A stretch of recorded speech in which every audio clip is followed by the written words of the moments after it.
Hola YouTube, my name is Ricardo Lino and I'm a wheel addict. This is Skate Talks number 22. And before I call my guest today, I would like you to know that I started a Patreon about a few months ago, and that's it. I don't know what else to say about Patreon. Basically, if you want to support what I do, you can just go to that page and, well, if you like what I do, you can go to my Patreon and just see what that is all about. Now, let's just go ahead and let me tell you who my guest is today. So, a few months ago, Racers presented their newest pro. He's been skating for 17 years. He is right now 30 years old. He's bold and he is not Derek Anderson. And he comes from Baltimore, Maryland. But 2 days ago, he was skating with other skates. And I was like, we need to talk. So that's it. That's how I got Stefan Brandow as my guest today. So let's give Stefan a call and see what's happening with this guy. I still don't know how to promote my Patreon. Ricardo. Yo, what's up, Stefan? How you doing? How you doing, brother? I'm doing good. Aha. So I was just like trying to make a little intro for these, and at the same time I was trying to introduce my Patreon page, but I don't know how to do it, man. I was just like, I got lost. And then I got lost at our intro, and I think you're gonna need to tell everyone listening to this your story. So we start from the beginning. Oh man, I've been all over the place. So anybody who knows me knows that I'm kind of here and there and everywhere. So okay, we can start with this. You want to start with the skating, or you can go a little bit before? Yeah, how sure. How did skating go into me growing up where I grew up is kind of a. You know what the funny part is? I used to go to the skate park, and this is like my earliest memory. I would go with skates, a bike, and a skateboard. Yeah. And I would just always end up on the skates more. And I think we got to a point where my parents were kind of just like, let's get you like an actual pair of skates. And I remember they were like Salomon like team models. No way, like, Salomon? Super little, yeah. Like, yeah, oh yeah. That's amazing. I know, funny after that video that you posted and like me being like all about it.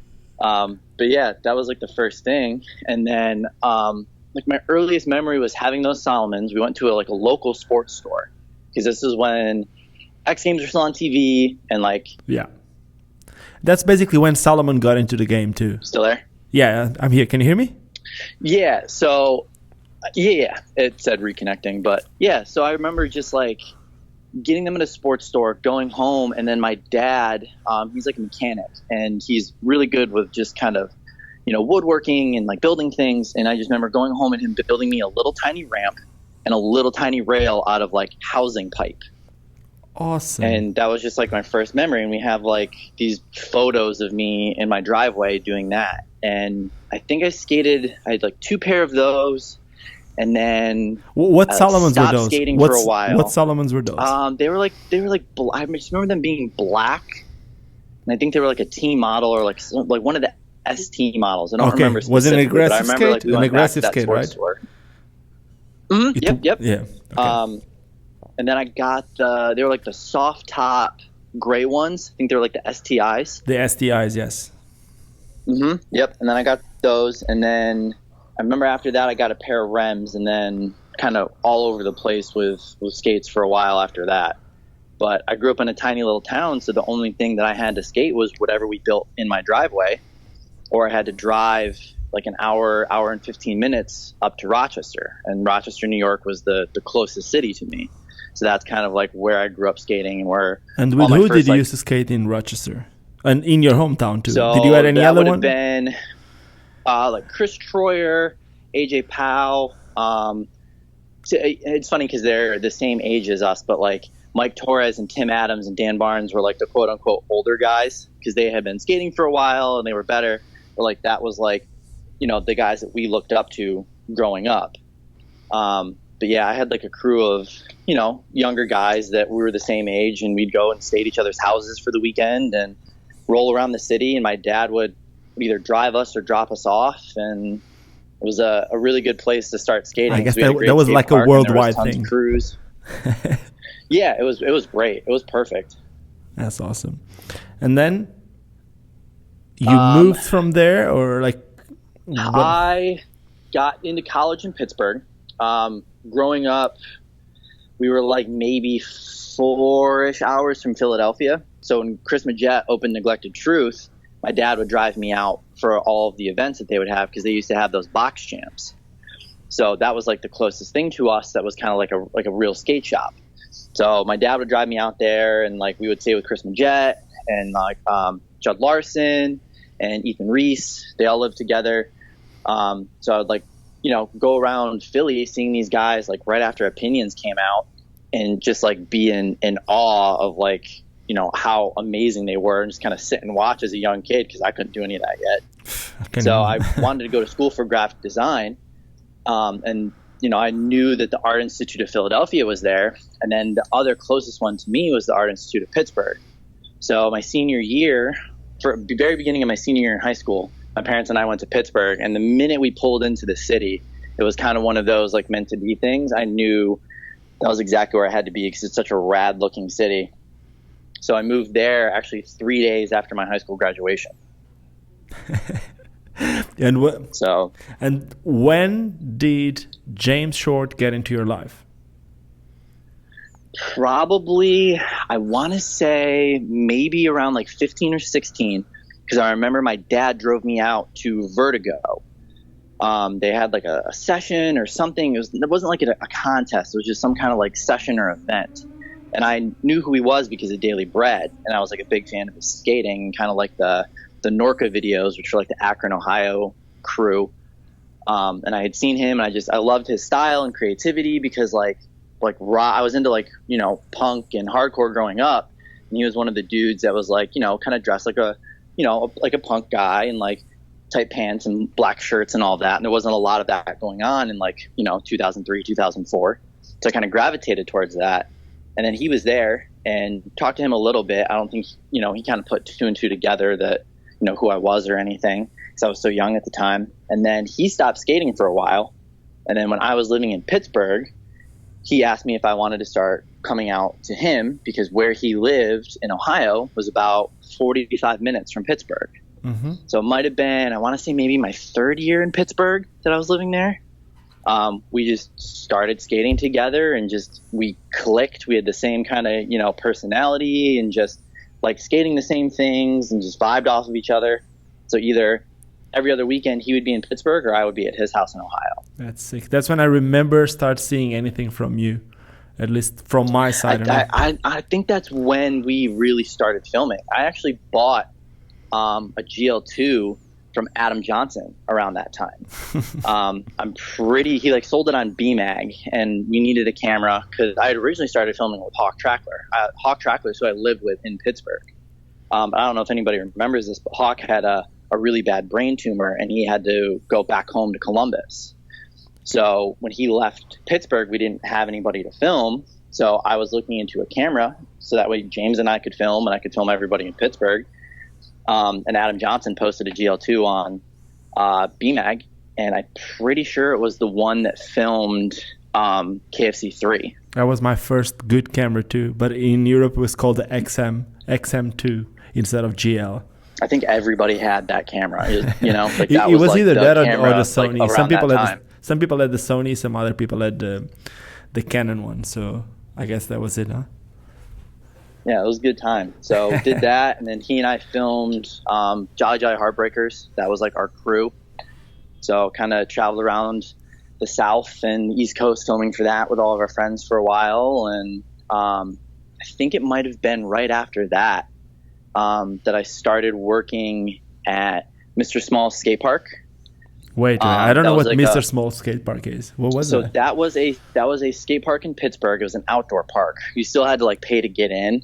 Because Mr. Smalls is like the big music venue in Pittsburgh, but they also own a recording studio in the skate park.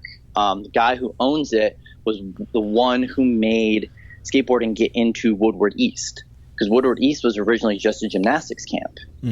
I believe his name was Mike. I can't remember his last name, but he was a cool guy. But at that time, Chris Edwards was running Mr. Smalls. Okay. So obviously they had a rollerblade night. So we would go on Thursdays and, do the typical skate until the lights turned off with everybody. And Chris was always there. And I needed a job after graduating college. So I ended up working there before I got my first design job. And at that time I was skating Rems. And I just remember Chris came up to me and he was like, you're really good with kids. Are you going to keep being nice to kids? And to me, it was just the weirdest question. I'm like, well, why would I ever start being rude to little kids that are like rollerblading with us? It's like the weirdest question you could just ask out of the blue. And he's like, all right. He's like, keep doing what you're doing. And I was like, okay. And he picks up the phone and I just hear, Kato, what's up? So all of us were kind of like, what is going on right now? He's like, well, hey, I got a guy here in Pittsburgh that you should look into.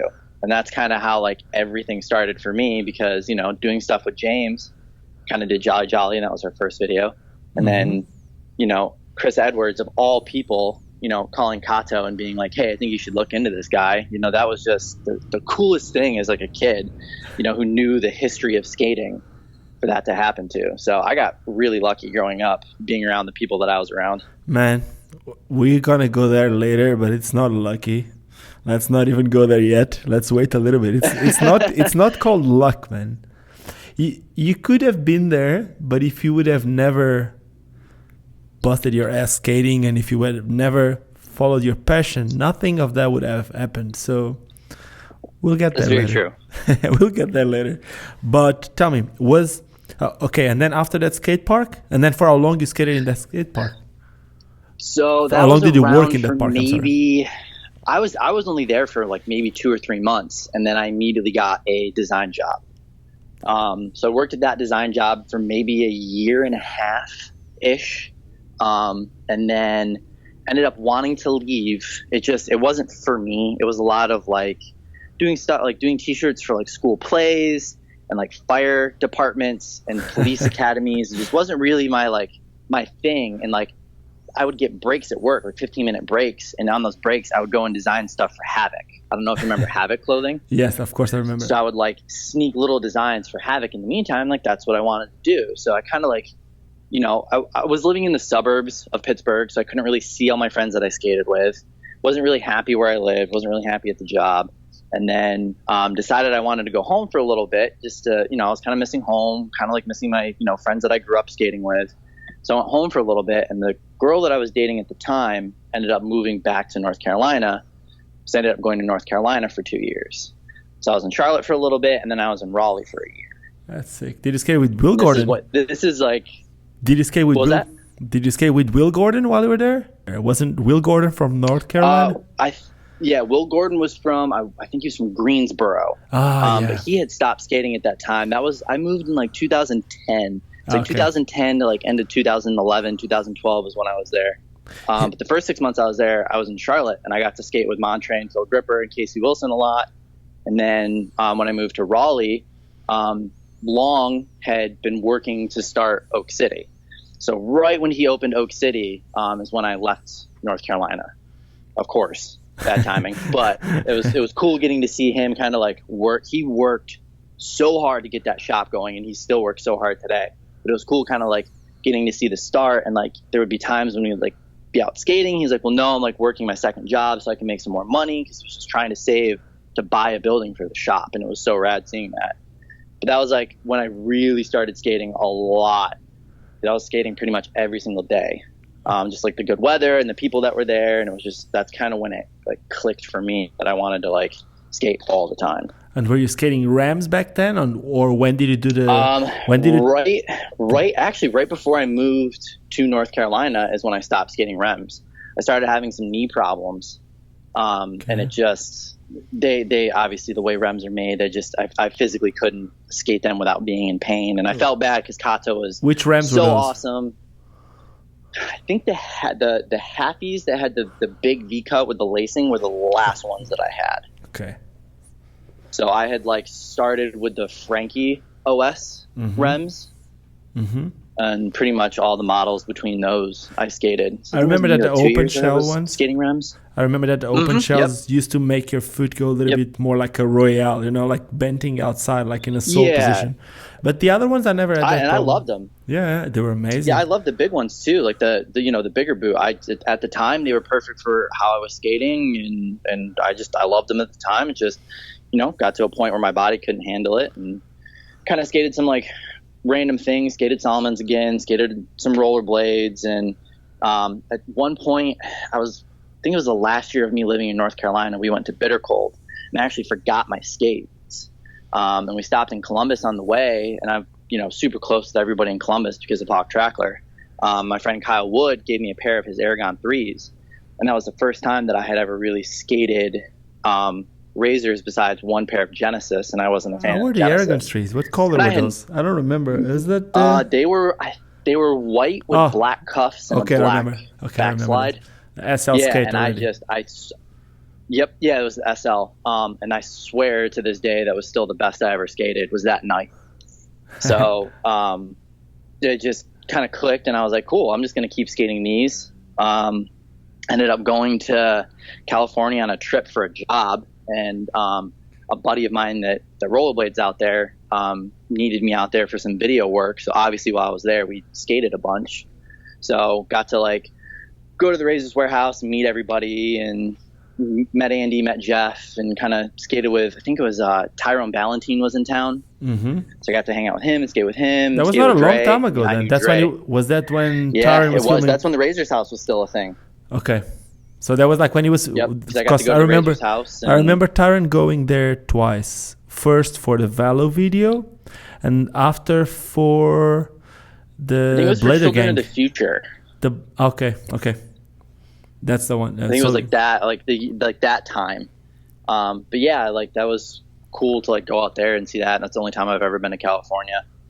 But yeah, I came back to North Carolina after that, and then things with the girl that I had moved there didn't work out, so ended up moving back to Pittsburgh for a bit, and then was there for a year, and that's kind of when I started doing Lumen.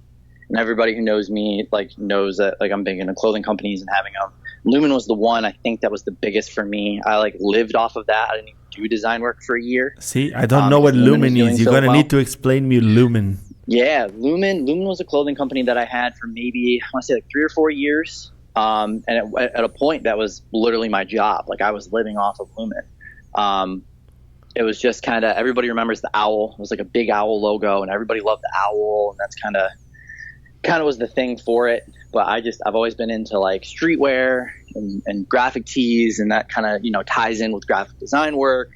So I've always tried to design for clothing companies or design for skating companies, and bands that I just kind of all coincides and goes hand in hand with each other. So yeah, Lumen was the thing for me for the longest time. And I mean, coming to today, now I have a brand called Outward, and I'm trying to get Outward as big as Lumen was, because I want to do that as my job. I would love to have just the clothing company and what be my about job. Brigade, don't you still have Brigade's still going on? Yep.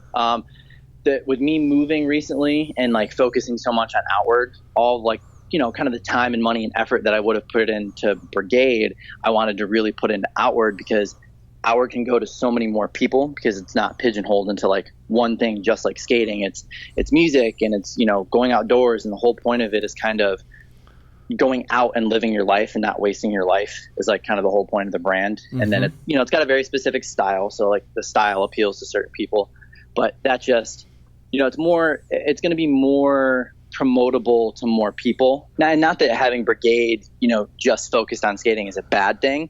We all just know the state of the industry and the state of the community. Living off of a rollerblading company is not a realistic thing. Brigade is more of a fun side project. So, a lot of the time and money that I would have put into Brigade recently, I've put into Outward instead, because I want Outward to actually kind of, go somewhere and to grow into something that I can do for, a very long time. Okay. And how is it going? Is it getting there? Not bad. You know what? It's getting there. Yeah. And it's going to take time. It took Lumen, 2 or 3 years to get to the point where I was living off of it. And, my whole thing is with social media the way it is now, there's no excuse not to. If I could make Lumen work like that before Instagram, before promoting on Facebook was really a thing, I have no excuse to not make Outward work now. But what happened with Lumen? I got to the point where I didn't like it. I didn't believe in it. People just wanted that owl logo on absolutely everything. And I'm a designer. I don't want to put the same thing on different items all day. I want to make new things. I want to try different things. And like when I was trying different things, people weren't into them and they weren't buying them. They just wanted the owl. And I just kind of lost touch and just Slowly kind of wasn't. dying. Yeah, it just wasn't my thing anymore. So I, stopped doing it. I can't even remember when. I've been past couple years. I've moved around so much and had so many opportunities that I've gone for and been all over that it kind of just went by the wayside. And I tried to bring it back and it just didn't work. And what I realized is when I tried to bring it back, the vision I had for it was outward. So now it's like a much more clear and concise, kind of brand and marketing for outward. And it just, everything kind of clicked and made sense finally. Okay, that makes sense. I'm like out of it. I don't really know because I haven't seen it. None of it. I need to see it. Yeah, I mean, it's something that I feel like maybe a lot of guys overseas wouldn't really see, and especially because it's not promoted within skating like Brigade was. Let me just check it. I'm just opening Instagram. How can I find you on Instagram? My Instagram is just my name. It's No. Stefan Brandow. The company. I know yours. Outward is Outward Supply Co. How would you spell that so that I can check it and people can also? How would you? It is OUTWARD SUPPLY. Let me see. Outward Supply. Let me just check. Outward Supply Co. I like the logo. Thank you. That's cool. I really like the logo. Kind of like I don't know, you call that like a dégradé? Would you say, but like a digital dégradé, something like that? The whole thing with the logo that I kind of wanted it to be is almost like a sunset. Yeah. So I want to do a lot of very kind of like graphic and simple things for this, where a lot of the clients that I have for my design work, they're kind of intensive and almost like more tattoo based because it's a lot of, pop punk and hardcore bands. Dude, I love your stuff. I love designing that way. I'm sorry, I need to interrupt you. I'm sorry. I love the stuff. I'm just going down. I love it. Thank you. I want to buy shit. I want to buy that. I want to buy that. There's the one that says hold fast. That says outward with the letters in. Hold fast to what you love. That's kind of the tagline of the brand. I love that one. I love the whole black. Is that black on black? Is it the long sleeve? Yeah. Yeah, it's like a dark gray on black. I love it. I want that one too. Thank you. There's two. Let me see if I want any other one. For now, there's two, and there's the other one that says "Forged by Exploration." I love that one too. Yep. Okay, I got 3 shirts. I'm buying 3 shirts. How can I buy these? You can get them right through the site. There's actually international shipping on the website. Okay, perfect. Would you guys ship to South Africa, or if I'm going to Portugal in 2 weeks, I'm going to Europe. No, next week. Can I order it to South Africa or should I order it to Europe? I mean, your wife will still be in South Africa, correct? No, she's coming. That's cool. Or is she going with you? Might be better for you. I mean, and this is the hardest thing that I've had. I'm dealing with this with Brigade right now too. With international shipping for us, it can take anywhere from like 2 weeks to 2 months. And I feel so bad when I have friends that order things even from England, and it takes a month because you never know with the U.S. Postal Service. So yeah. That's the problem that I have in South Africa. Basically, for me, it takes from 2 months to 2 years. Oh my God. No, I'm kidding. But the truth is, whenever you send something from USPS is basically it's your national postal service, right? So if it comes from your national postal service, once it hits South Africa, it also goes through the national postal service here, and that's the problem. Because I think if it goes to Portugal, it'll be fast. So I'll place my order after this. I'm excited. I want those. Awesome. I want those 3 items. I really like it. I'm excited too, man. I think only my friend from England, Toby, he's the only one from overseas that's gotten it so far. So everybody else has been here. That's sick. So that'll be really cool. The second one. Yes. Yeah. Okay. So so you went to California. When you went to California, what skates were you skating? I was skating those Aragon 3s. Okay, still. When did the cults came into your life? So I want to say I think it was my second year in North Carolina. I was riding for a skate shop in New York City that a friend of mine opened called Tri-State Skate. So, but that's just, sorry, is that 1 year after skating? So you got back to... It was maybe 3 or 4 months after coming back from California. Okay. So that was like 1 year after you get those Arrogants. So you skated those Arrogants for 1 year? Yeah. It wasn't too long after. Your friend's Arrogants for 1 year. Yep. So, a buddy of mine, Greg, opened up a skate shop there, and they wanted a Razors shop rider. So he hit up Mac, and Mac McMeans remembered me from riding for Rems. So he told Greg, he's like, well, there's no point in him being, like a shop rider because he's already ridden for Sunshine. He's like, we'll just send him Razors. And that's kind of how I got on. It was from, Chris Edwards and Kato putting me on Rems. Yeah, you obviously did a good job with Rams. You were like... Yeah, like I said, Kato was amazing. And I felt horrible leaving, but it was literally like a health issue. Like my knees were in horrible condition at the time. Dude, I love So it was one Kato. of those like... Oh, he's the best. He met my girlfriend at the time once and remembered her. Like, just personable guy. He's the best. It was the worst email that I had to send, probably. So same. Yes, I used to skate. I started skating for Rams, and I had problems with my heels. Nothing to do with the skates.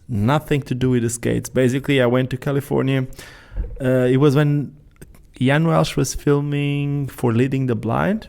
So I got my Rams, the first UFS skates. So before that, they were Remedies. Those were the first Rams. And then they became Rams after that. So I got a pair of skates from Kato after winning the Madrid X Battle Finals, something like that. So I went to California. I was supposed to do something for Daily Bread, and I got his skates.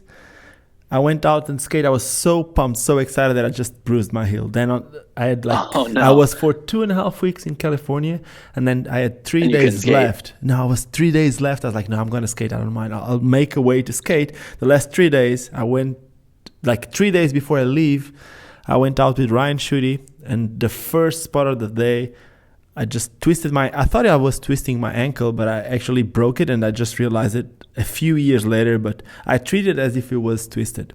So basically, I got back home. I couldn't skate for I could barely walk. I got back home like on crutches, and 3 months later, I think I was able to finally start skating. And the next time that I skated was actually, I was studying in Hungary, so I went to a competition in Croatia, in Zagreb. And I ended up becoming second. The second time that I skated the Rams, I became second, and the owner of Ignition Skate Shop spoke with the guys from USD. So he knew that I was going to have like a little insert on the Daily Bread. So the day that the Daily Bread came out, I got like a proposal. Like basically, I was getting skates from Kato, which were amazing. I never had anything like that before. And then USD proposed me to get paid. It was like 2003. And man, I wouldn't even dream about it. So when I read that, I remember I was crying, man. I was by myself because I was studying like in another country. I was in the library, in the school library. And I remember like I had like a tear coming out of my eyes, just like, no way this is happening to me. So I said like that was unprofessional from my side, I know, but man, I was just a kid. So I remember just saying yes right away to Mark Corti. Then I was like, oh, now I need to send an email.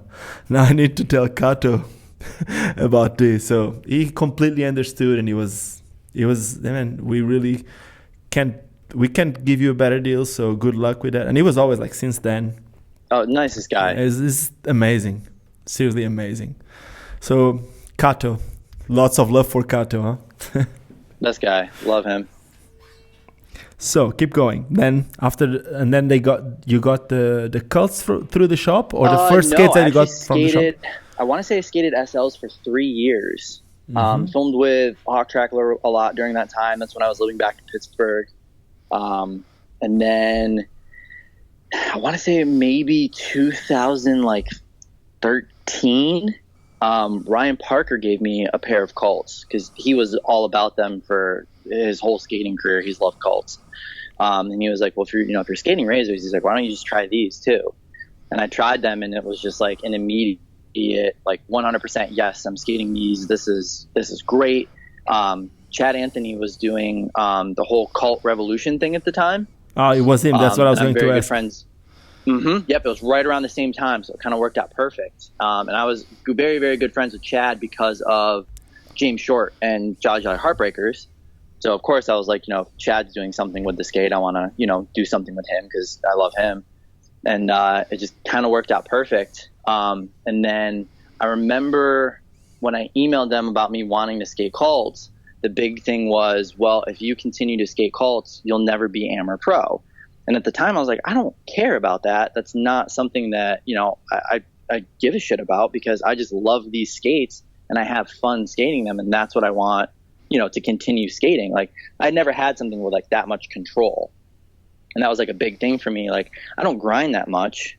Like, I like toe rolls and jumping off things. That's what I always joke with people about. That's what I like to do.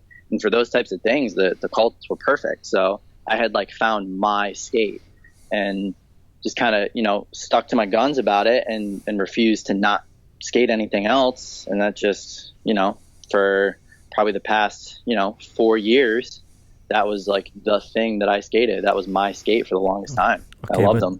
And before we're speaking about the skate that you're skating right now, you became pro for Razors, right?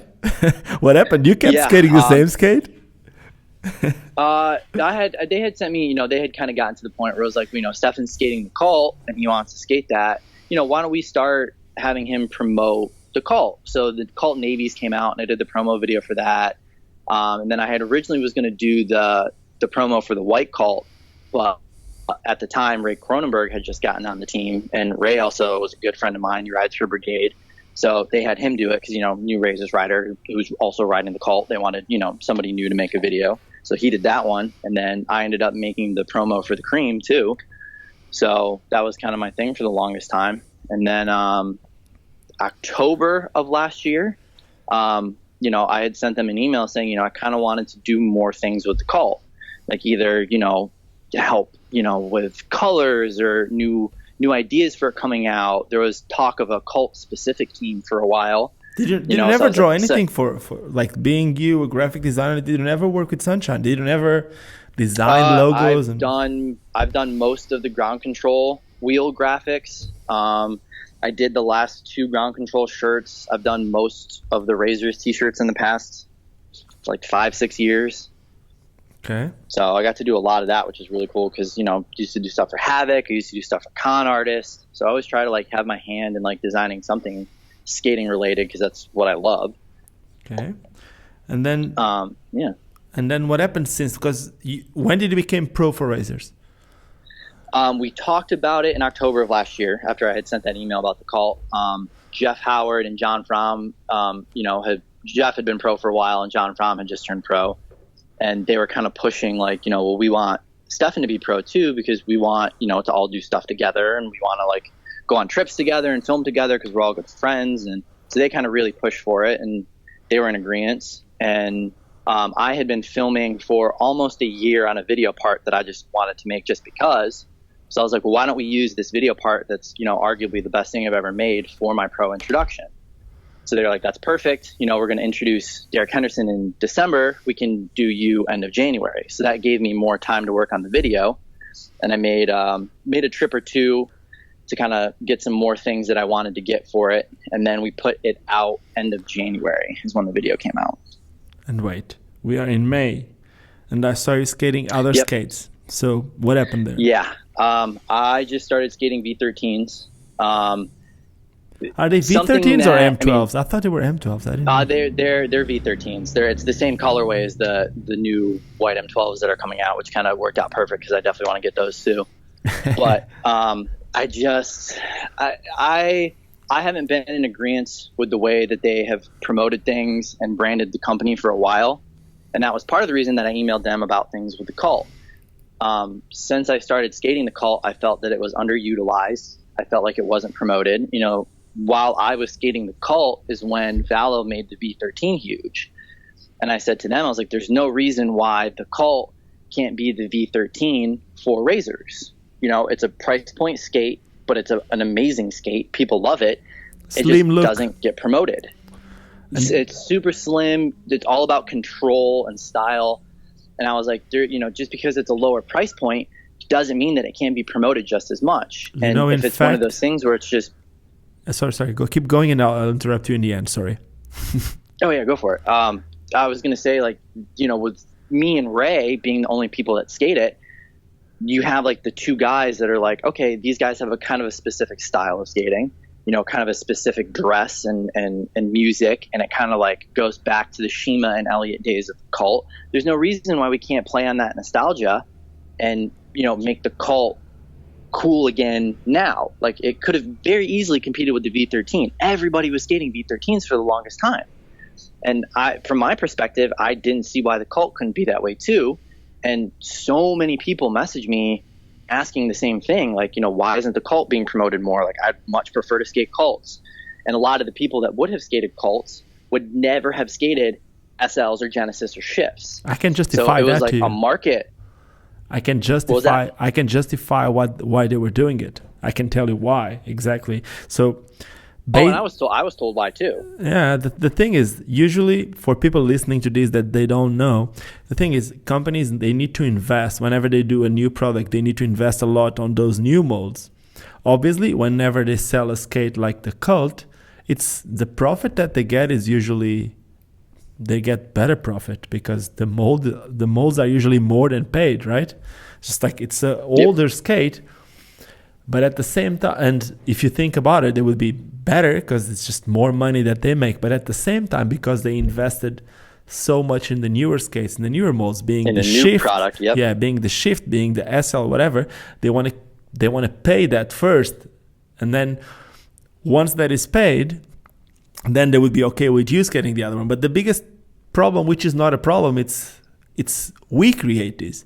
The biggest problem is that once the whole skate is paid, if of course we know that it takes longer now than it would take like 15 years ago to pay a mold. Yeah, for sure. Once the whole skate is paid, then all the skaters start complaining, we need a new skate, we need a new skate, we need a new skate. So in the end, for the companies, how many times have you seen people complain about a company putting a product out and like, oh, it's just another color? Let me tell you, you guys as don't a shop, understand that molds cost hundreds of thousands and so much money, and it's like if you have something that's not broken, why is a company in an industry that's not large going to spend that much just to make a new skate because somebody wants a new skate and not a different colorway? Dude, and if you think of it as a shop owner, even changing the colors, it's just something as basic as there's Aragon 2, which is all black.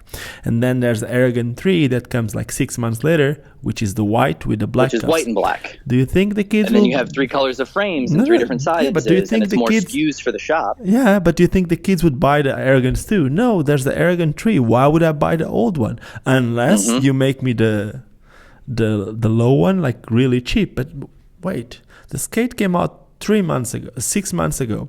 I live in South Africa. I don't sell razors, but I love what they do, and I'm not complaining. The same with razors or any other brand. The skate came out 6 months ago. If I know that it's going to take about 2 to 3 months for me to get the skate, that means that I get the skate like 3 months. And then in that time, and then there's a new one. Out. And then it's just like I get stuck with the product. So it's also hard to understand that. And I've been trying to find ways. Like, man, I come with ideas. We can keep talking about it, but like I had ideas of things that it might not make sense to anyone. But like if you look at boards, have you ever thought that did you ever thought that skateboards, it doesn't matter if you like the Pro or not, they come in 2 sizes and that's it. Like Paul Rodriguez comes in a 8 1/4 and a 8.0 and that's it. And if your boards are 8.15, they don't mind. They're not going to make a board for you just because you like another size. That's it. Each model comes in one size. In inline skates, that's really hard to do. But imagine like if the Aragon skate or if your Pro skate would come in a size UK7, UK9 and UK11. And then the Ian McLeod would come in a UK8 and the UK6. And then I'm not saying this is the future or this is the way, but it makes a huge difference for a shop. Whenever there's a new model coming out, they need to buy every single size. It's crazy. It's seriously hard for shops when it comes to that. And with shops and so few shops and shops being so small now, I can only imagine it makes it even harder where it's, you know, I have to get every single size of this model, and is it even going to sell? But you know what? Having less shops also creates more opportunity and creates more. That's one of the things that I was going to talk to you after. Creates more opportunity for the shops because there's less competition, which I'm not really happy about it. I wish there would be more competition with me here in South Africa. I seriously wish, because competition only makes us better. But at the same time, creates opportunity. Exactly. I'm going to ask you one thing. Do you know of any pro skater that has a website selling products from the brand that works with him? This is just one. No, and one of the biggest things that I've kind of talked with people about in, you know, the past couple months of everything that I've had going on is with brick and mortar dying in general, there's no reason for shops or, like you said, a pro to have a online store that sells direct to the consumer. That doesn't mean you can't still sell to shops. That doesn't mean that people aren't going to still go to shops and buy directly from shops. But it's a way for brands to stay alive and to keep getting their product out to more people easily. I get it, but some companies, they have like their agreements with the distributors and with the shops. Which is tough. I know, like Sunshine and Powerslide, they suffer with that. Like they don't sell to customer. They do not sell to final customer. They go through distribution. But if you ask any of these brands, I know that there is not one single pro doing it, not one. But if you ask any of these brands if they would be willing to help their pros by setting, like if they set online shop, if they would sell it for them, or if they would allow him to have some products and if he could sell it, I'm sure they would, man. They want their pros to be the best they can. And it doesn't matter, man. It doesn't matter if you are Nick Lomax, if you are Alex Brosco, or if you are John and whatever. It's the same, you know. It's just they want their pros to be the best they can. But a lot of times it also needs to come from the skaters. And I'm not defending Razors or Sunshine or anything. It's just like, I think a lot of times us, skaters, this is an idea for the community. We decide to live in that mindset that companies need to give us, and that's it. You know what I'm saying? It's just like, I'm good. I'm really good. I do my job promoting the sport, and they need to give me. Yeah, and a lot of times they wish they could give you. And I'm not saying you are right or you are wrong, man. I want to know what happened, and you still didn't tell me, so. Oh, yeah. Well, and on that point, I've always said, too, that, like, when you are riding for somebody, it doesn't matter what you're doing, you know, scootering, BMX, skateboarding, or even rollerblading. If somebody is sending you a product, it is your job and an agreement to promote that product because that is why they're sending it to you. It's a two-way street. Of course. The brand and the rider have to work together, you know, to figure out what's best for both of them. It's just a communication thing. Yes, completely with you on that. It's just like whenever they're sending you product, it's less money that they're putting on a Facebook advertisement, or it's less money that they're putting on a magazine ad that no one is doing it right now. But it's a decision. They decide to invest that money on you. So yes, completely with you on that. Well, it's something that I just listened to the skate talk you did with Alex, and it's one of those things that you guys kind of said. Sometimes it's not always about, you know, the absolute best, most skilled guy, because if that guy is a dickhead, that guy is not going to be able to promote the company as much as somebody who, you know, is in the community and doing things and is posting content and is being sociable with people and going to contests and hanging out. Like that person is going to do better for a brand than somebody who is just skilled and nothing else. Completely with you on that. There's a lot of guys out there just amazing doing all that. I always give the same example, and you know him too really good. Montre. But when I mean Montre, man, Montre is like super, super skilled, and it's not even fair that I'm talking about him. It's unfair how ungodly amazing that kid is at skating. Yeah. But like imagine if Montre wouldn't be skilled. If he wouldn't, but he still is. But if he wouldn't be skilled, it would still be his personality would still sell. It would still be one of the best out there. So exactly. So I guess we're both on the same book on when it comes to that. So how did you communicate with Razors about your decision? How did the whole thing? So this is something that I've kind of, and one of the things, since people saw that video of me skating something different, everybody's like, didn't you just go pro for Razors? Why are you doing that? Well, this is something that wasn't a, immediate decision. This is something that I've been thinking about for a while. And, like I said, when I first started skating Colts, even then there was kind of a pushback of, we don't want you doing that. And I have felt kind of almost, I use this in a horrible way, but like almost like the stepchild that gets forgotten. Yeah. There's projects I want to do and things that I have ideas for. Yeah, but because you're not promoting their products. Because you're not promoting their main product. And that's kind of why I would do my own thing anyway. I'll always make videos. I'll always promote my, what the project that I have going on, because I love skating. I love making videos. It's something I'm passionate about and I love. So I'm always going to be making things. But when I get told to not bother to make a promotional edit for the brand that I ride for, you start kind of questioning things. And I didn't agree with how they were promoting things. I didn't agree with how people that I talk to view them, because it's concerns that I had voiced to them.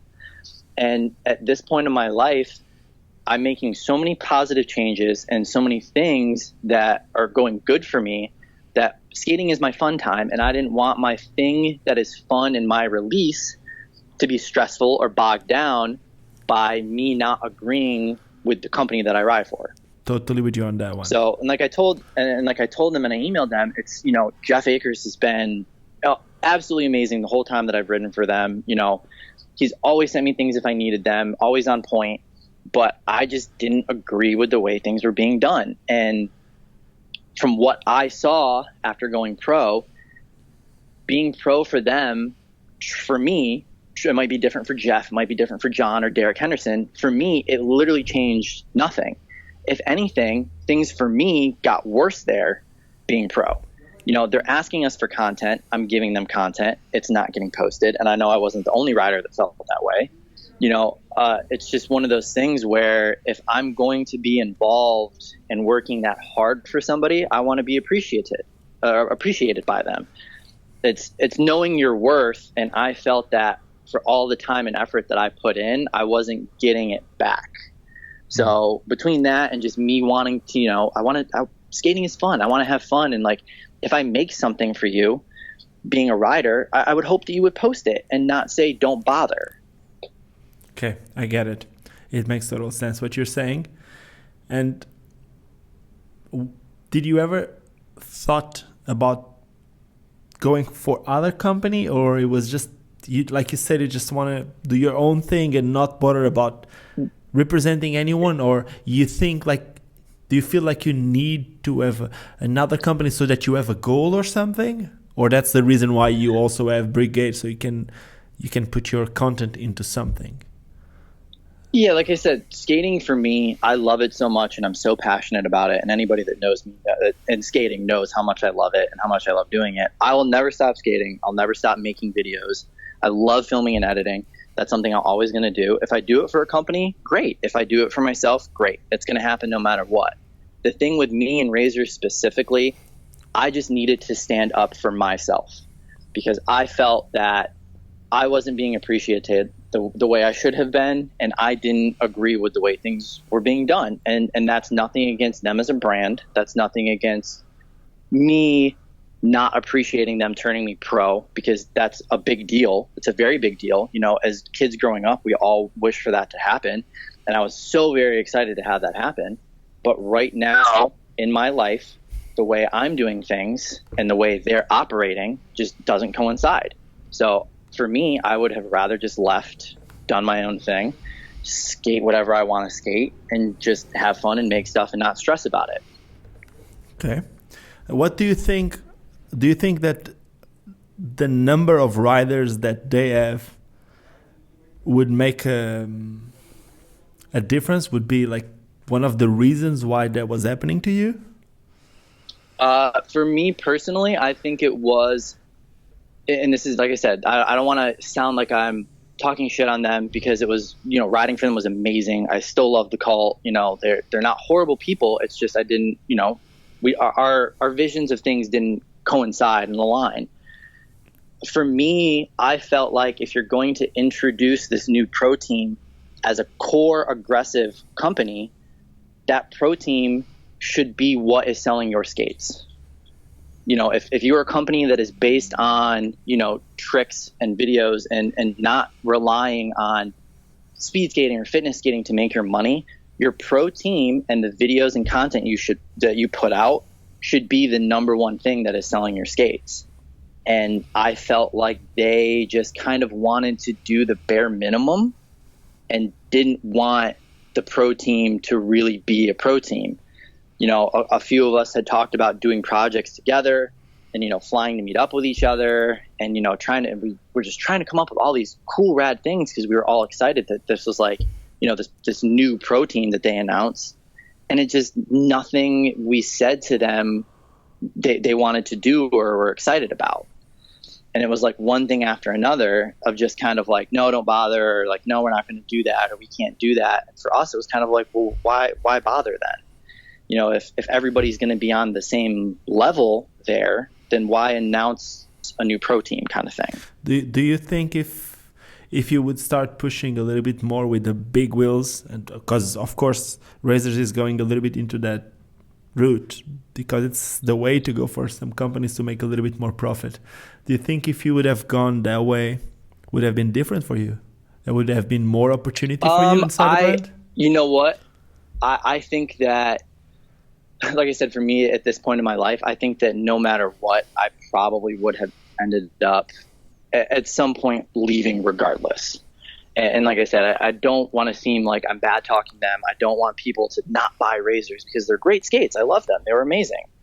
But I just don't agree with the way things are run. And I didn't feel appreciated. And instead of just staying to stay and get free skates, I would have much rather stand my ground and stay true to my ethics and do my own thing and have fun skating and not stress about it. Okay. That makes sense. And the reason why you're now trying other skates is because you've been skating the same brand for a long time and you kind of feel like you need a change, or is there anything else? Do you have any, is there any? I mean, obviously if I was going to stop, skating the Razors, I was going to have to find something else. And I've tried a few things over the past maybe month of just kind of, figuring out what I was going to do next and what I was going to skate next. Cause obviously having a skate that I love and is comfortable is important, because when I go skate, I want to have fun. I don't want to, I don't want it to be annoying or stressful. Like, that's my fun time. That's what I love to do. Mm-hmm. So I've been trying different things. And so far the V13 M12, boot is the closest thing I've found to a cult, and I'm having a blast in it. So I tried adapts. They just weren't for me.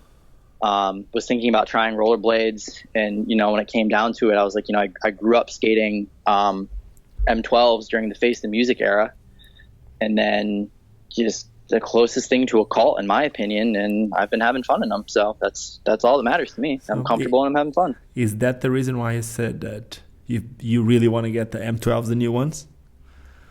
Oh yeah, I mean I'm skating. I have a pair of beat up white size 10s and a pair of used 8.9s, and I'm kind of trying to find my sizing, and then obviously if I like the boot, I would like to get a new pair. So I've got crates set aside that I'm going to skate when I get the new boot, and got brand new wheels set aside. So when I get them, it's a whole brand new setup. So I'll be set for a few months. Okay. What else? Skating wise, what other stuff out there would you like to try? Now that you've been skating for a long time with the same, do you want to try any other? You know what's funny? I kind of was having this conversation with people. It's like, well, what are you thinking about? And I was like, literally nothing interests me. Like, there was nothing.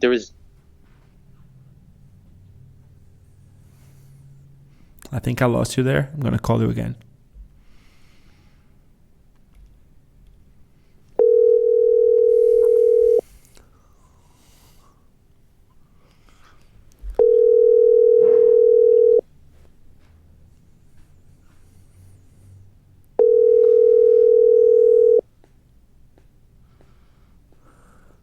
Yo, I don't know what's Yo, happening we still here. there? Yes, you were saying that literally nothing interests you.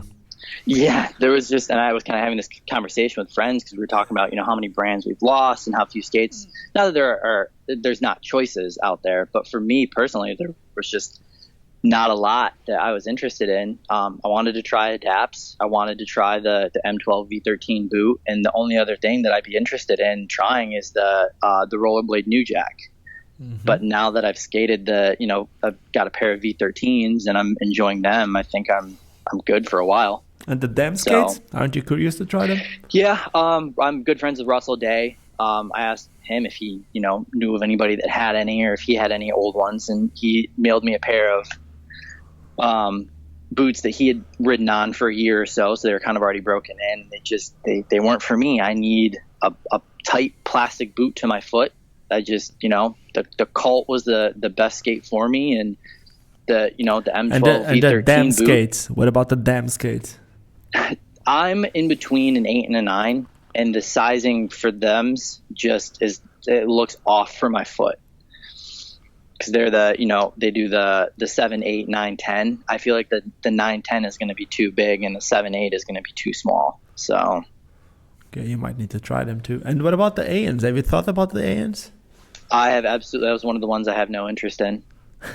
It's just not. I like skating anti-rocker, and there's no interest from me for any of the USD skates. Just nothing that looks interesting to me. Yeah, just not my thing. So perfect. So now I'm gonna go with some of the questions that some people made through Facebook. Someone said something about once the whole Valo John Julio came out, you were one of the first ones to say that people should support. I remember the exact comment that I said too. Okay, it was, you can say it. And this was before. I don't know if John was super smart about marketing this the way he did, but people were freaking out. Well, let's be honest. People were freaking the fuck out when that happened. Because he made it first, like the brand is that, and then the next. Yeah, I mean, hey, if that's how he wanted to market it, great idea, because people were going nuts over it. But it was, okay, Valo's dead, and everybody's like, holy shit, our lives are over. Rollerblading is going to be dead forever. Like that attitude, and then immediately Roces posting like, hey, we have the V13, and without us, or the M12, without us hearing what had happened. And I remember my comment specifically because Face the Music is my favorite video. Charles Dunkel and Ollie Short are my favorite skaters. I said, no Dunkel, no Julio, no care. Because anybody who knows me knows that I love memes and being sarcastic, and I don't take a lot of things seriously. I like having fun.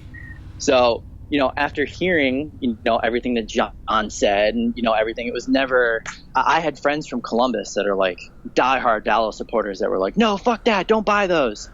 And, I just skated in Columbus with a pair of V13s, and they're like, oh, you're going to get the Roces? And I'm like, yeah, I probably will buy them when they come out because I'm enjoying skating these. And they're like, oh, come on, dude. Doing that whole thing, which... My whole thing is I just want to skate what's fun and comfortable. So, and I'm enjoying them right now. Dude, they're coming out with a sick team. Huh? They're going to be like, Roche is going to have a sick team. Until now, like the two skaters that they announced, they're both super, super sick.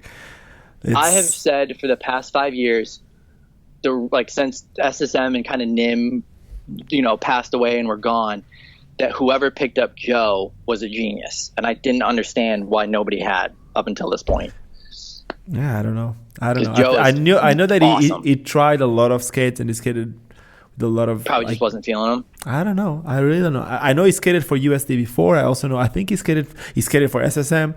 I think he skated also for Razors before. But I don't really know what happened. Maybe he wasn't just feeling any of the skates. Hey, you got to skate what you're comfortable with and what you like. That's why when people are stocking up on shadows. I'm completely understanding, because if that's your thing, that's your thing. Like, if that's what makes skating fun for you, stock up on them and keep skating them. Yeah, I get it. I understand. Like, it's kind of like the same with the Salomon. Some people don't understand when I mean that. I totally get when people skate with older skates, and You use that as an example. Obviously, the thing is, what I mean by that, I keep saying the same. It's like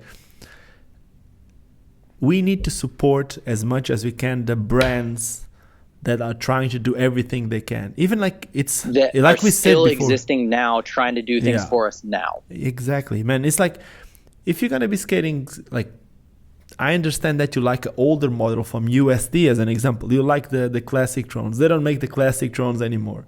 Obviously, if you buy a classic Tron, the money's not going for the brand anymore. They don't even have the stock of it. I'm not telling you not to buy them. That's what you love. That's what you love. It's not up to me. What I mean is like... But the cool thing about that is you can buy frames now. You can buy wheels and keep putting, you know what I mean? Like you can continue to support shops and brands that are existing now trying to do things for us. And it's the same with Salomons too. It just... What I mean by this is like try to support as much as you can the companies that are doing everything they can for us. That's it. It's just... Which I feel like that was the point of your video, but because you use Salomon as an example, people kind of latched onto that instead of realizing the whole thing. And I even posted it. But it was kind of a shitstorm. It was kind of a shitstorm on my page when I posted it because the whole point of it was not Salomon specifically. The whole point of that video was, hey, obviously our community is getting smaller. Obviously there's less and less brands.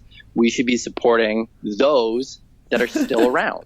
But it was funny because the day after, then there was a thing that John announced the end of Valo. So like, oh, he knew it. Oh, it was right after that, wasn't it, dude? The Armageddon social media week of rollerblading. Yeah, everyone chose the time before Winter Clash to put the bombs. I mean, hey, like I said, if that was the brings us to plan, marketing. Damn good marketing. But that's what I was going to say. Now that brings us to marketing. When it comes to marketing, that's the video that I just put out. So basically, which I just watched before this. Yeah, the skate talk should be out tomorrow, and which is Thursday. No, it's gonna be out Thursday because tomorrow I need to put the video with Be Free, which I still don't know if I can do the trick. I'm gonna skate after this, but this skate talk should be coming out on Thursday. In Europe, Anyway, it should be out on Thursday, and this is being recorded on a Tuesday. And the reason why I made that video that I just put out today, which is like the social media thing, one of the reasons it's what you posted on Facebook, because you posted that video and you asked, what was my opinion? Why didn't that video have more views? Yeah, that was something that I had been wanting to ask for, kind of skating in general about full video parts and YouTube and kind of, how people feel about the Instagram trend. And I know with everything you do, kind of being like our resident, YouTuber, how you felt about it. Because it's an interesting topic right now. Dude, and I can tell you that who posted that video is doing amazing, and that's Adam Johnson. Adam Johnson has been obviously he knows about the YouTube algorithm, and you see it the way he's been posting, because he does a great job with social media and Instagram stories. Yes, amazing, and he does all those the mails that you get every single month. Yep. Yeah, that's half the time when I find out about dead stuff, it's through there, It's amazing. That's what he's doing. It's amazing. And again, he knows what he's doing when it comes to posting on YouTube and all that. I'll be talking about more of that. But obviously, a post like that, when you get the same video, and that's the video that I just put out today, when you get some content that comes from Google or from YouTube, because YouTube is Google, and you post it on Facebook, it's not going to get the views. You need to find... I know bands deal with that a lot. Bands have that problem when they post a new album or something. It doesn't get to all of their fans. No, man. And there's a few reasons. First, it's coming from competition. Basically, they're both fighting all the time. They both want to make money. It's their businesses. So if you post something on Facebook, they want you to post the content optimized for Facebook. And usually 90%, I would even say more than 90% of the people on Facebook are through their mobile devices. So your video, that's and they one of want the it to things. stay native in their platform. They don't want it to go to another platform. They want it to stay native inside of theirs. And that's why your video, the video that you posted yesterday with the Roces skates, Roces, like people don't like when they say Roces. So, so that's why when you posted a video with the Roces skates, the video did so good because you made like a square aspect ratio 1:1. That's more mobile friendly, and it would be even better for Facebook if it was, instead of being 1920 per 1080, if it would be 1080 per 1920, almost like a story, because that would show a lot more. You know, when you just scroll down on Facebook, you're not scrolling with your phone sideways. Exactly, but when you're scrolling down, but check this: when you're scrolling down, if you make a landscape video, which is the regular HD, there will be just a tiny bit of an image. But if it's a square, the image will be a lot bigger on your phone, and if it's a portrait, it's going to be even bigger. So while you're scrolling down, there will be a lot more time with that whole image going through in front of your eyes. So there's a lot more possibility. You don't even need to press on it because it starts playing by itself usually. So while you're just scrolling, you're already watching the video. Do you understand what I'm saying? Yeah, exactly. So if you post this is natively, something that I think about all the time. Yeah, but if you post natively on Facebook with that type of aspect ratio, usually it's going to do a lot better. But at the same time, if you're going to post on Facebook a link from YouTube, isn't going to be seen as much. Man, just scroll down a YouTube link and check how small it is. Basically, they're going to use the old landscape image, and then in that landscape image, it's a straight up thumbnail. It's so tiny. No, check it. In that landscape image, they're going to put the title, the text on the right, and then a really, really tiny square where you can see the thumbnail. And no one presses on it. And what the algorithm does is, unless you mask the link, and I'll tell you how you do that link masking, unless you mask the link, they will not show that to other people. But you can, the best way for you to post a YouTube video on Facebook would be making a little teaser like you did, a square or a portrait video, short video that will play, but like choose the best parts, and then make a call to action for people to go and check your video on your YouTube. Yes. Basically, you put a little that's something piece. that I did the past year with a lot of the video parts that I made. But now check this. I would make a trailer for Instagram of like, hey, I have a new part out now. The link is in my bio. Because why are you going to but even the link that you put in your bio, the link that you put in your bio, or the link that you put on your Facebook, that link needs to be masked. And what is masking a link? Basically, there's this website called Bitly. If you put that link and create another link from this website, I don't know if I'm explaining it right. Basically, would that be like using tiny URL? Yes, it's like a Google shortener, something like that, like a link shortener. Basically, that's you avoiding that Facebook or Instagram recognizes that link as the competition.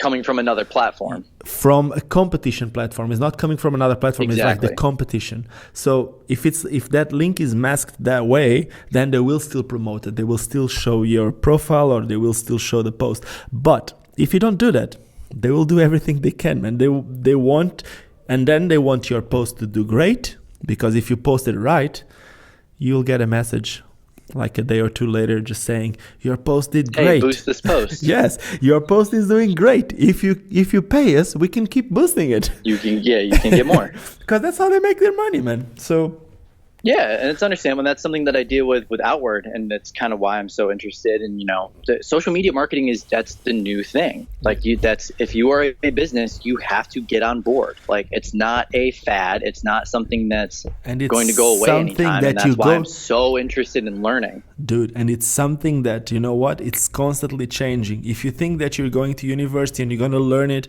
and you're going to be the best at it, sorry. By the time you're out, it's going to be completely different. Man, I'm going to tell you about YouTube. YouTube, they have around 100 official changes per year, and per change they tested in beta about 10 times. That means that in 1 year there's about 1,000 changes, little things that we don't even know in the algorithm. Now imagine, like, in 1 year, the whole platform can be completely different. So a few years ago, like, I can tell you that, just a little example. When I first started uploading on Facebook was about 15, 16 months ago.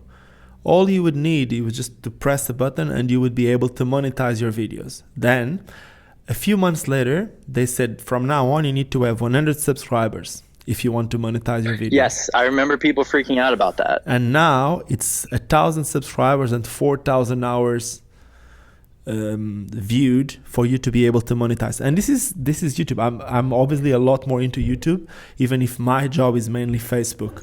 But the thing is, all these things, you need to be constantly getting informed. And now I'm starting to get also a lot into LinkedIn, because it's like for business and for work it's needed.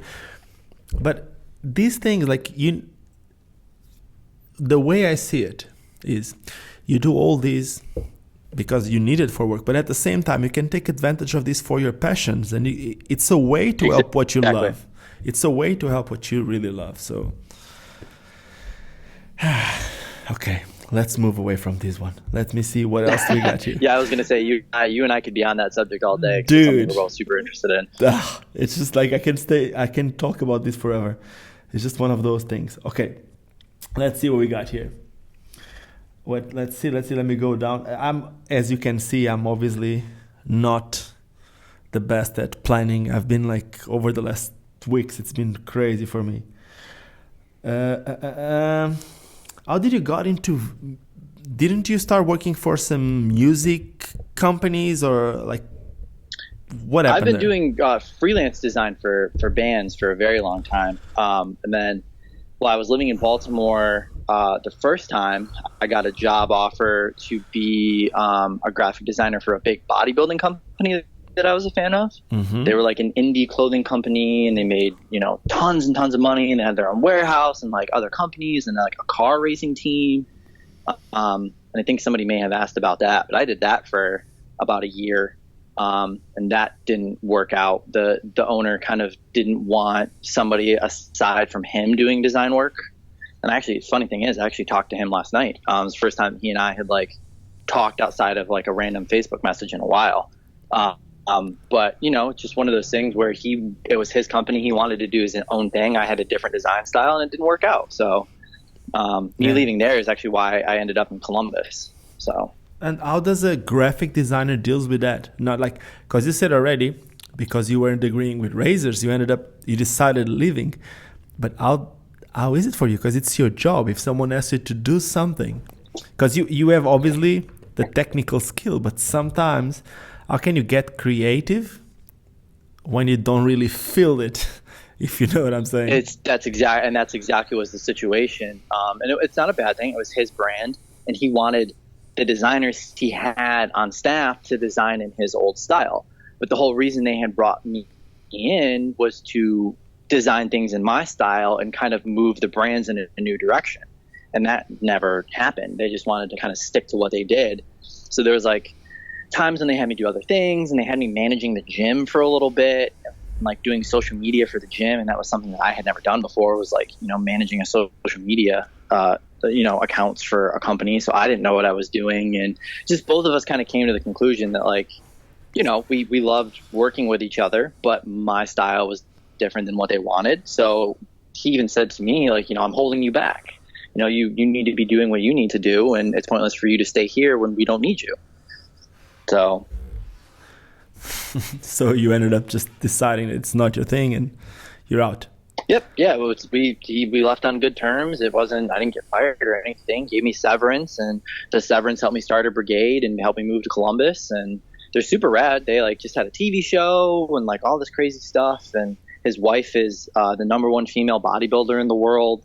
It was a very cool and weird year of my life being involved with that industry. But were you into training?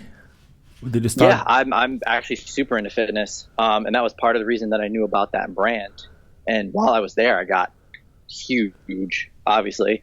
But yeah, fitness is, like, a super big part of my life. I started lifting maybe 3 years before I started working there. So I try to get to the gym at least 5 times a week. It's just kind of like another outlet like skating, where it's, you're pushing yourself physically, and it's like a mental release, and you always feel better after, and you feel better about yourself. And it's just another thing of mine that I love to do. So describe us a Stefan Brandow day. What's a day like in your life? So it always changes because every year I'm living somewhere different. But right now, I'll wake up usually 7:30 or 8. I'll get coffee and a bagel, and then I'll head to the gym at about 10:30.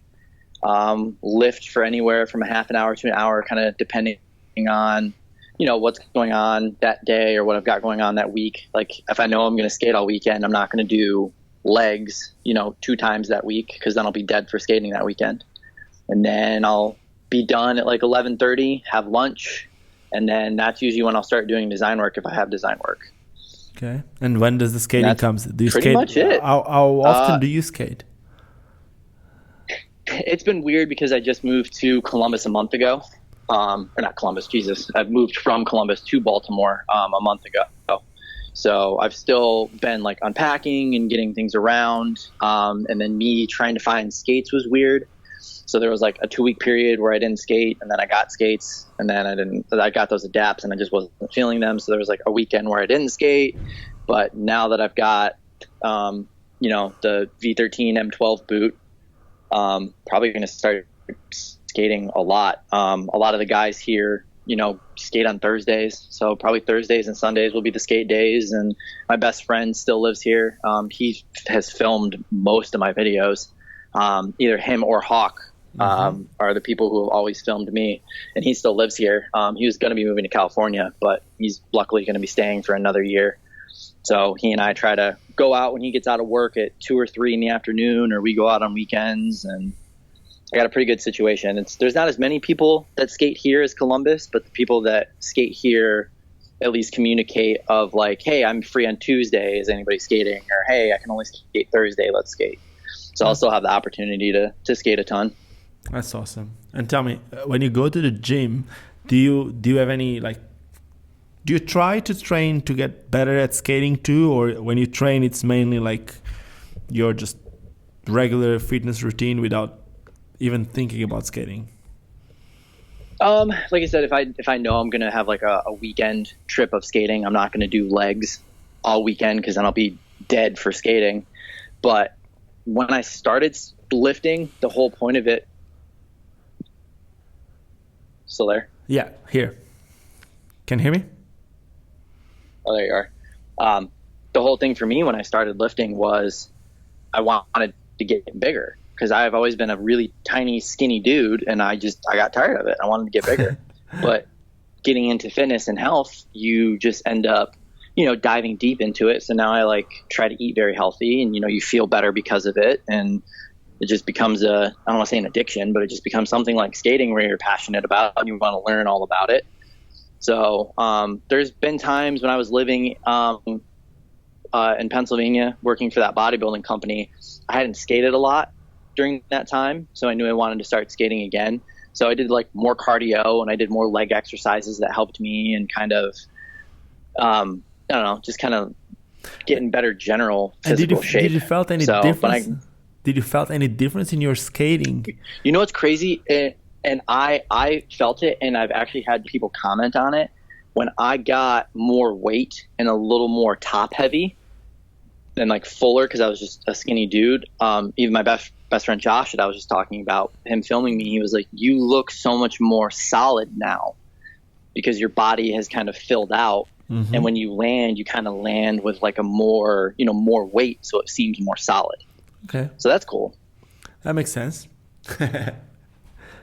That's something I'm definitely not mad about, because, I love people with super clean and cool style. So kind of like Derek Anderson. That's what everyone, in those comments, everyone came and commented about Derek Anderson. And there's Corey, my friend Corey, that just moved out of South Africa to Sweden. He made the best question. When are you playing a game of Blade with with Derek?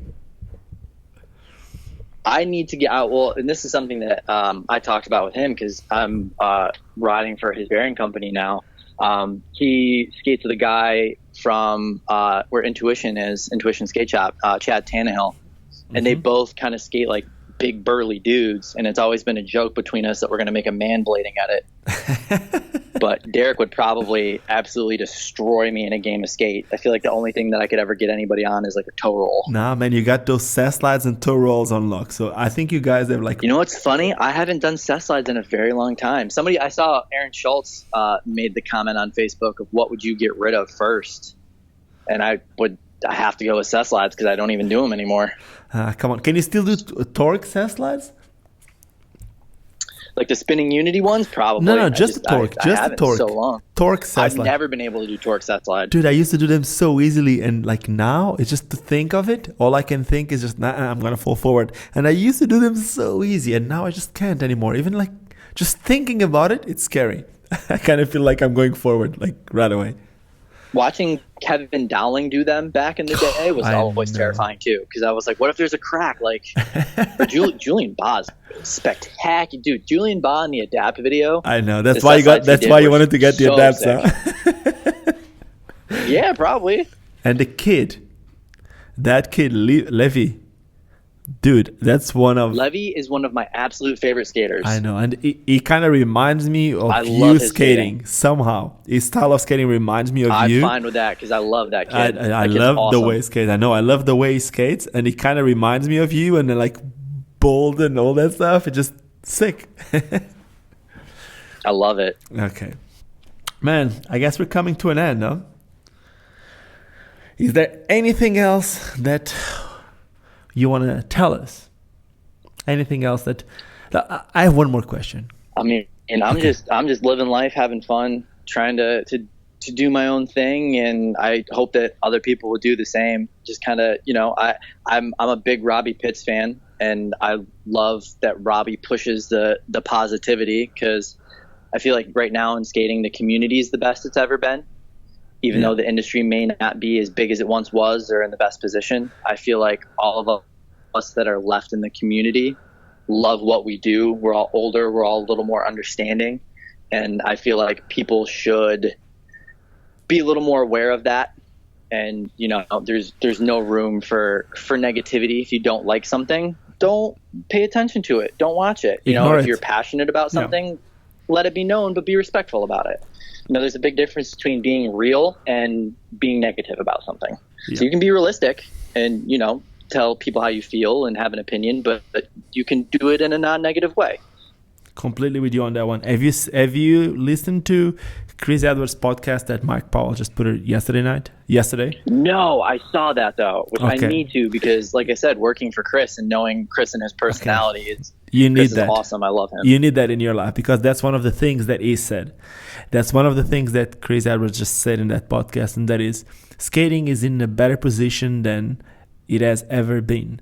People keep complaining. We might not been there with the Salomons and with all these... Sorry about using Salomon again. With all those big brands trying... People understand why. Yeah, I hope they do now. But we might not be there with all the big money companies putting money into skating, but the ones that are here right now are the real ones. No one is... We need to appreciate the people that want to do things for us. Man, the companies that we have right now, some of them, they struggle, or they struggled before until they find the way that they want to work. And none of the companies right now is expecting... None of the company owners is expecting to be a millionaire. But most of them keep the smile on their face because they're doing what they love to. And when I mean they love to, man, you don't need to be the best at skating to sell skates. You don't even need to skate. If you don't get me wrong, we are mainly skaters. But even if you don't skate, that doesn't mean that you cannot have a company. What I'm trying to say here is, if it doesn't skate, I'm not talking about any company in specific, but if someone is in the skating industry, but he doesn't skate, but he's still here. He went through a bad phase, he went through a good phase, and he's still here. Man, he just deserves all our respect. That means something. Yeah, that means something, exactly. And that's why, like, Well, I mean, look at the Roces and the K2s and the rollerblades still staying around when they could have done what Solomon did. exactly. I respect all those brands. Like Rollerblade wouldn't do anything because yes, they would be on another group, but especially K2. K2, yeah, they might have not been. They might not been no investing. reason to be in aggressive skating. Yeah, K2 might have not been investing that much in the aggressive skating scene, but they never really left. And of course, they were making money with fitness skates and all that, but they never left. And Roces, man, I respect those guys. And I was one of the first people. I love what John is doing, but I was one of the first people to stand out for Roces. Like, hey, just calm down. Don't forget that this brand, we need them. They're producing kid skates. They're producing other types of skates that the whole industry needs. Man, if there's only 3 or 4 companies making aggressive skates, we will never have aggressive. We will never never die. We will never have aggressive skaters if there's only that, because those are usually not the first pair of skates that people have. They usually have just skates to learn how to skate. They need their parents to have skates, like just to go and cruise around. Let them decide what they want to do with the skates. It doesn't need to be tricks. Some people might want to do okay. Some people might want to race, but they need entry-level skates. They need kids skates. They need fitness skates, recreational skates. All these things are needed. And when we go too core, we forget a little bit about that. And I think that's a big thing that has hurt us for so long is people wanted to kind of marginalize our, anti-spandex thing. Anti-spandex? Yeah. And yeah, exactly. But the thing that people don't realize too is like when fitness rollerblading is doing great, aggressive rollerblading will do great. Of course, man. It's a whole thing. If skating as a whole is doing cool and doing great and like people are loving it, then all the different little facets will have more people getting involved. Man, all I want is more people to be aware of what we are doing. And that's why I'm trying, like, man, I think you know me. We've been talking a lot. We never really met like in real life, but we've been speaking a lot about all these things. And like, I've been putting a lot of my time. I'm not expecting to get paid out of it. I'm starting to make a little bit of cash. It's obviously not enough for the amount. It's great. It's not. But it's something that you would be doing anyway because you love it. Yes, that's the thing. I'm obviously not doing it for that. But the truth is, man, I want to educate with what I've been learning my whole life. I want to educate as many people as I can. That's what I'm trying to do. Obviously, I want to skate. I want to try to somehow motivate more people to go out and skate. And it doesn't matter if they're 5 years old, if the kid is 5 years old, or if the guy is 55 or 65. Man, I want more people to go skate. And if they don't like to do tricks, man, let them go out and just skate the road in front of their house. The kid in front of their house might see it and might want to start skating. And that's how things go, man. Whenever you see... I don't think people should hate on brands that, are involved in more than just aggressive. I think that was like a big stigma for the longest time. It was like, well, it's not a core brand. Well, that brand that's not quote unquote core is still making aggressive skates, and they're making their money off of other skates and still supporting our tiny little facet of rollerblading. Here's the 2018 quote from me. If it's here, it's core. That's the thing. If a company is here right now, it's core. They're not in here to get money because it's not existing. Fuck rich. They're doing it. The money is here. The money exists, but it's just, man, you need to work for that. And that's how everything in life. If you want something, you work for it. It's, man, in 2018, things are accessible. People have access to what they can do to actually make things work. Go out and work. Don't wait. Don't expect things to come and sit in your chair, If you don't do it, you have no excuse not to with the internet the way it is now. Yeah, man, money's not coming to your pocket just because you're good at skating or because whatever. It's just because you exist. Man, you have to do something for it. Exactly, man. And I guess that's it. I guess we're good for today, huh? It's a good one to leave on. Is some Gary V-esque motivation. Well, okay, let's finish this one with your favorite quote ever.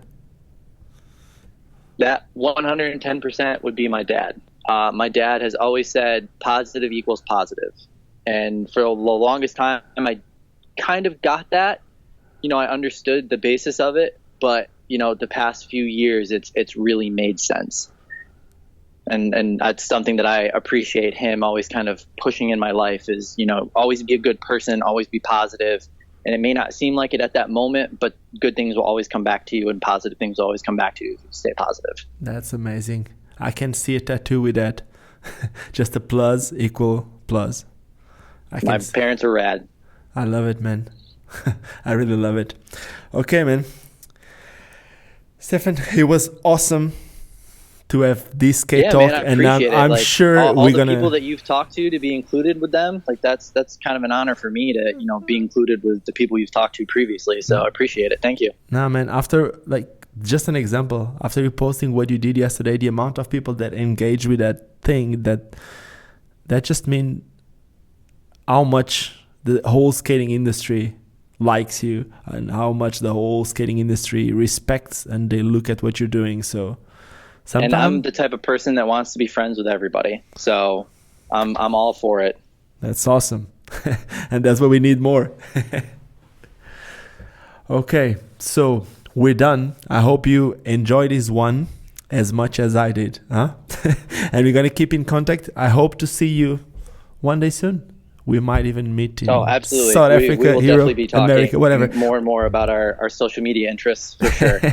No, but maybe in real life one day we'll find a way. I keep saying the same. Yeah, that would be great. I keep saying the same, and the skate world it's small, but small in a good way. I'm pretty sure there will be opportunities for us to meet and maybe a part 2 in real life. I would love it. Okay, man. That'd be great. Thank you so much, huh? Hey, thank you. Appreciate it, man. It was awesome talking to you. I'm sure I'll talk to you soon, too. Cheers, man. Thank you. You too, brother. Bye-bye. Have a good one. Cheers. And that was it. Now you know why Stefan Brandow is skating with other brand other than Razors. Roces in the future? Valo right now? Well, we'll see what he chooses to skate. But what I really want you to get from this old skate talk is the positivity in this guy. We need more of this. I keep saying the same. So for me, this was all worth it. Just the whole positivity about this talk. And what can I tell you? I hope you guys enjoyed this one. If you did enjoy this one, do not wait. That's a good one. Did you hear this noise? That was Richie Eisler just sent me a message. That's cool. Okay. I can't really tell you what Richie Eisler sent me the message about right now, but it's cool. It's a cool thing for the skating industry. Anyway, I'm going to finish this skate talk right now. I hope you guys enjoyed this one. If you did enjoy this one, do not forget to subscribe to this channel. If you're subscribed to this channel, you're helping me somehow. It's just, I put so much time into this. Having more subscribers is giving more power to this channel, which in the end, I'm hoping that it's giving more power to inline skating. Then, if you didn't like the video, you can give me some thumbs down. But if you like it, give me some thumbs up. It's the same again. It's going to give some more power to this channel. And just like I always say, don't forget why we all started skating, because it's fun. Cheers, guys, and see you soon. Vou viver até quando